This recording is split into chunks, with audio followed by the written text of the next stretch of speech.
we're looking for one most of the time, or we're considering, it's in our agenda every time we see somebody who, in our opinion, is a compatible or not or of a gender that is the one that we're looking for, we might be interested in.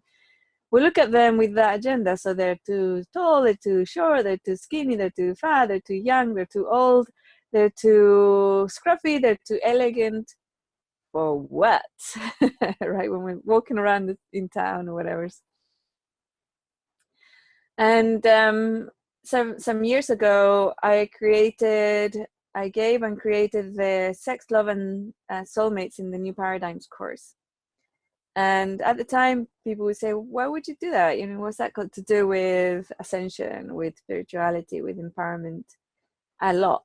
Because it goes back into our focus, seems to be right there. If we don't have one, we're looking for one, always looking for one. If we are in one, then we stop. If it's satisfactory, if we are satisfied within the relationship, we stop looking. If we're in one but it's not satisfactory, or we don't meet our needs in that relationship, we're looking, we're still looking. Even when we enter into one, it's a life-changing episode. When we exit one, it's a life-changing episode. So relationships with a significant other, super important.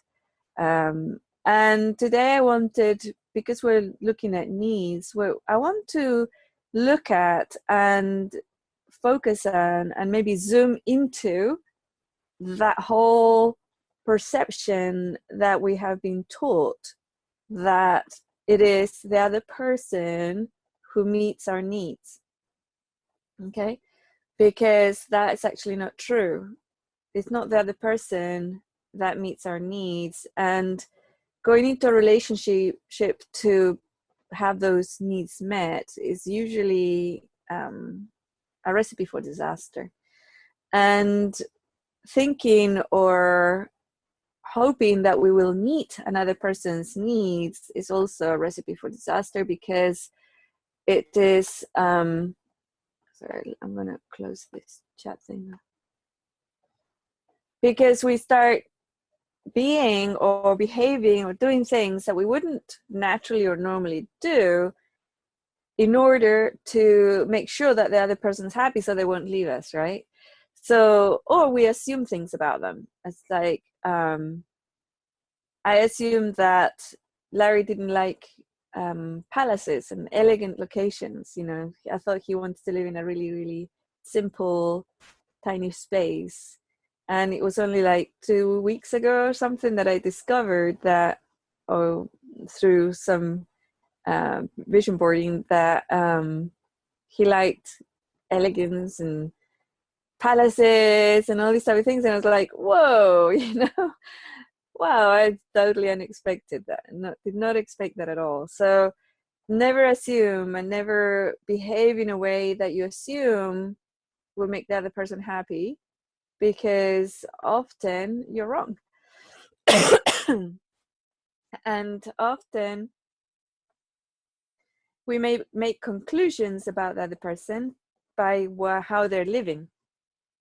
So when we got together 3 years ago, he was beside himself thinking, I would hate it up here because it rained and it was cold, because I lived and didn't have malls and shops and millions of people, because I lived in the capital city of California, where it's like 100 degrees and it's a normal day, and malls and traffic and highways and all these type of things. So he thought, whoa, you know, she likes all that stuff, then how am I, you know, going to provide that, right?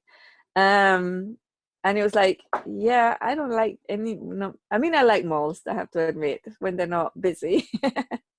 I like to be able to go down and get my Starbucks coffee. I know, terrible, isn't it?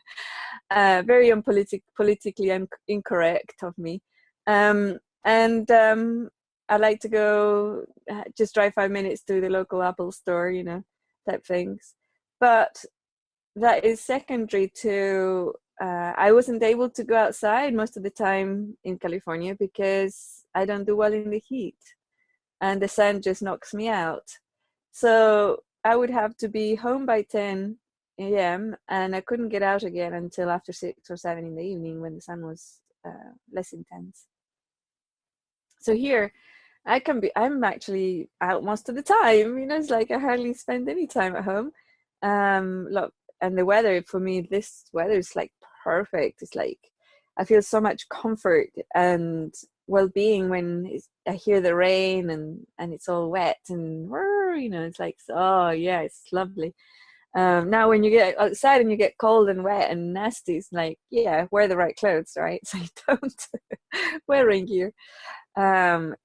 It's not very pleasant. I remember when I was a teen arriving in school and it had been raining so hard on my walk to school that even my underwear was soaking wet. It's like, and not just me, but also a lot of the other kids as well. We were dripping, and we would all hug by the heater. The what are those called? They're like metal things that are stuck on the walls. Radiators. Radiators. Yeah, the radiators. And we would be all like squishing into the radiator, because a boiling hot radiator, to try and kind of get our butts dry before class started. Because being like soaking wet to the bone and during all day classes, not pleasant, right? So yeah, that part of it is not pleasant, but if you get home and change your clothes and sit by the fire, it's awesome. Nice hot pot soup or stew or fish pie or whatever is really nice. And so relationships, don't assume just by what you see the other person living. Sometimes they've been dragged there by programs or other things. Always ask. Sometimes the person will say, oh, no, because they'll assume that you like something else. So it can be a little bit complicated then.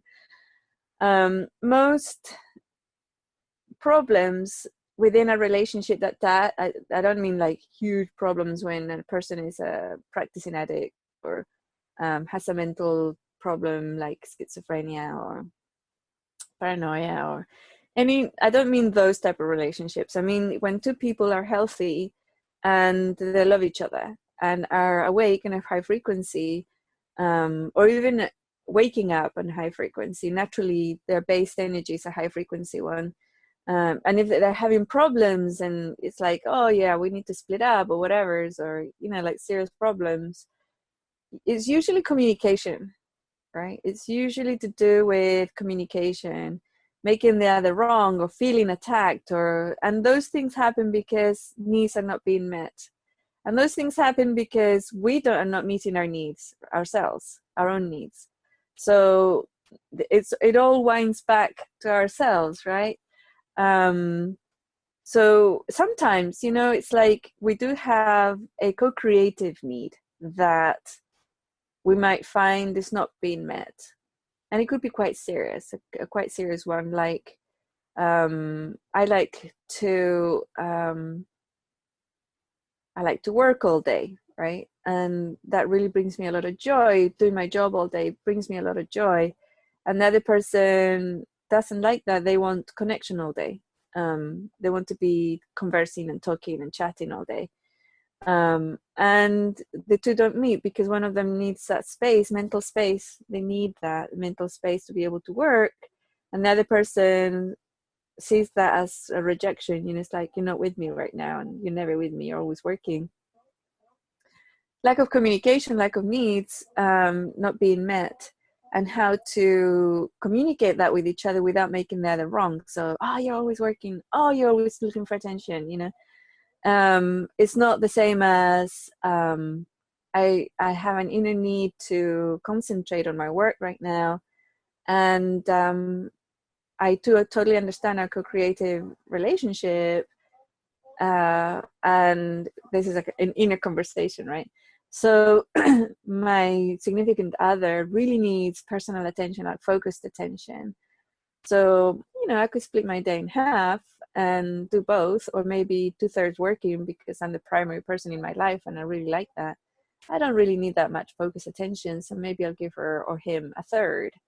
And And that's what, if you're up for 12 hours, usually people are up longer than 12 hours. A third is what, 4 hours, I think. Yeah, okay, thank you. So, and then if you give somebody focused attention for 4 hours, you go, whoa, that's a lot, you know. That's a lot.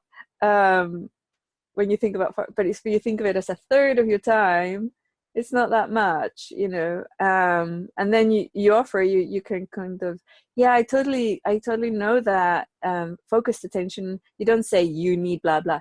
So I totally know that focused time, quality time with each other is super important for our relationship, because it is, because the other person is one of their core needs.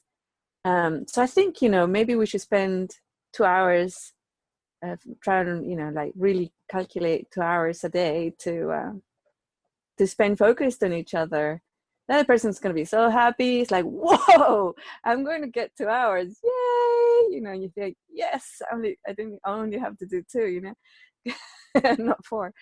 And you might find that actually it's really nice, and you expand it to four. And then the form of communications between men and women, and certain personality types as well. For a man to sit together, watch a movie for 2 hours, is quality time, together time, and bonding time between men. But a woman sitting down, saying nothing, looking at a movie for 2 hours, that's me time. That's not our time. It's like, you're alone watching this movie. It doesn't matter who's sitting there. So it is really important to realize that the us time has to meet both of you, not just one. Calculated, and not by making the other wrong, you know.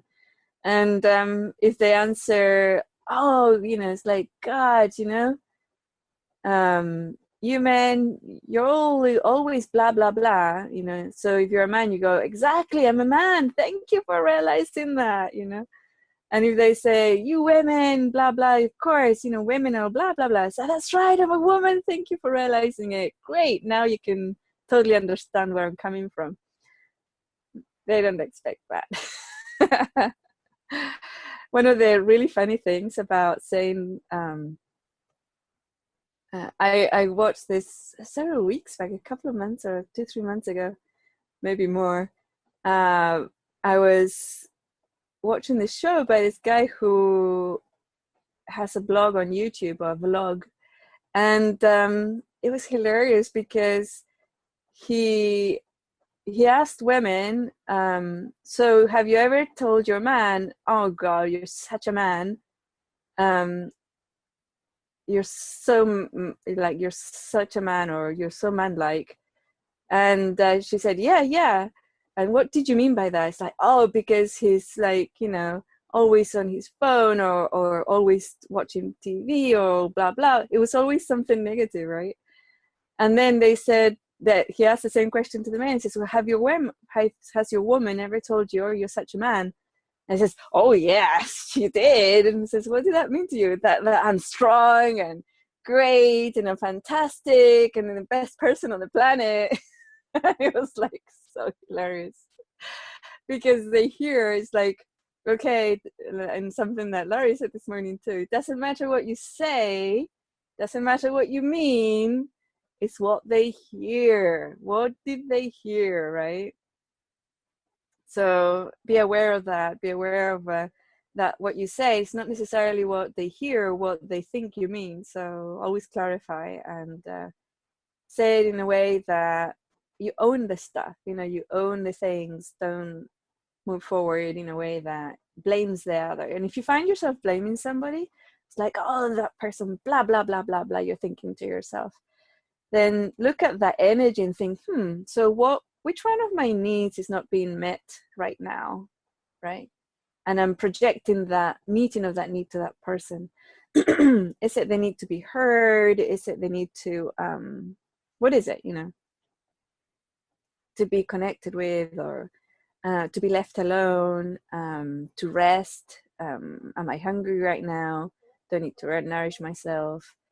What is it, you know? Do I feel safe? Do I feel unsafe right now? And all that type of thing. See what is it that you felt wasn't met, and you'd be really surprised. You will kind of the situation will diffuse itself really, really quickly for yourself, right? Not necessarily for the other person.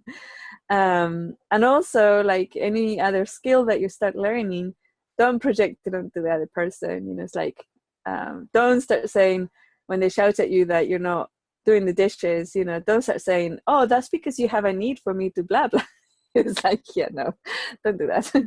Or you have a need for the dishes to be clean, so clean them yourself. No, don't do that.